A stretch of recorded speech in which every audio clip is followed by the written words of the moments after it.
All right, let's get the latest now on the situation in Kenya. And joining me for this conversation is Mariama Diallo, a journalist with the Voice of America. Mariama, good evening to you, and thanks for your time. I'd like to start with the situation on the ground. So we know that 39 people have died as a result of these demonstrations. Tell us about how police have been conducting themselves in the latest demonstrations. Well, thank you for having me. And this is the third week in a row where police and protesters have clashed, and police has fired tear gas, water cannon, just basically doing whatever they can to try to disperse the crowd. Whether it's today was mostly mainly in the CBD. Last week, we remember it was trying to prevent protesters from accessing or being close to Parliament, which they succeeded. They ended up doing, and we know what happened after that. They ended up breaching into Parliament. A lot of people died. You talk about the number 39, and that has been actually very.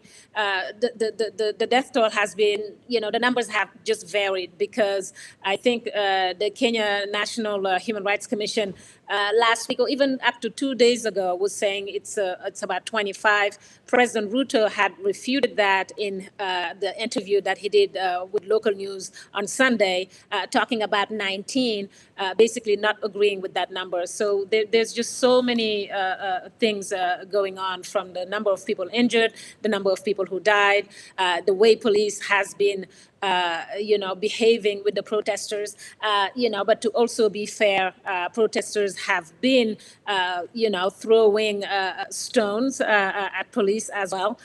So sometimes it gets, it's on both sides. But certainly, the behavior of the police has been condemned by all the human rights organizations here in Kenya. Well, let's focus the attention on that police behavior, because part of the reason why they have been condemned by human rights organizations is that they were accused in the initial protests of using live rounds, live ammunition against the protesters. In the last few days of protests, are they showing restraint? Well, I don't see a difference really between what's been happening the past few weeks. This is the third week, and it's always the same thing. You see it, even if it's a small crowd, automatically the police, I think their first instinct has been just let's disperse. And when they're dispersing, it's always, most of the time, firing tear gas. I think today I was listening to certain reports. I'm not sure how accurate this is, but I think I heard somebody saying the police ran out of tear gas, just to kind of give you the idea of how much of it they've been firing. And it's not just about the smell, it's the noise. I've seen them. I think last week I was standing right there when I saw a police. It wasn't just tear gas. It was like literally, firing rubber bullets onto somebody on his back, close range, right there. I've been literally so worried, even for our staff, my staff. I make sure, listen, you have to wear your press jackets. You have to make sure that they know you're a journalist, because I saw it, just sure. And he just fires right behind him, and I saw him kind of walking around, kind of hurt. So it's just. I don't even know how to explain it. I mean, this is the third week and it's the same thing. So yeah. I think the protesters are calling for another day next Thursday again. I don't know what it's going to take, but at this point, it's always trying to disperse the crowd. And the only way that I've seen it is by firing tear gas and basically, sometimes running after these protesters with those batons that you've seen as well. Let's talk about what is fueling the latest round of demonstrations, because the president has said he will not sign this bill. So what is the anger, the residual anger that remains?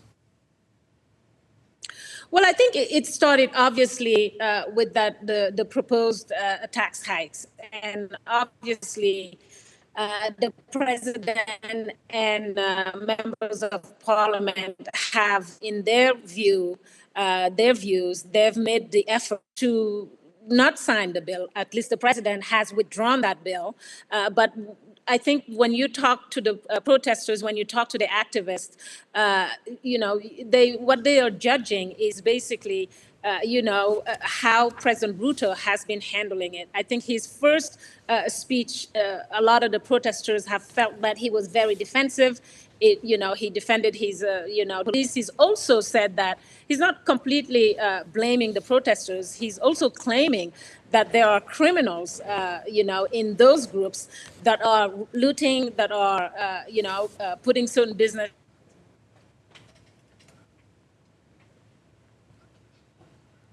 Right. I think we may have lost that connection to Mariama Diallo, unfortunately. It is a connection problem, but I think we've got the gist of what is happening on the ground in Kenya, and it is that the protests are ongoing, despite the president making it clear in a live television address last week that he would not sign the bill.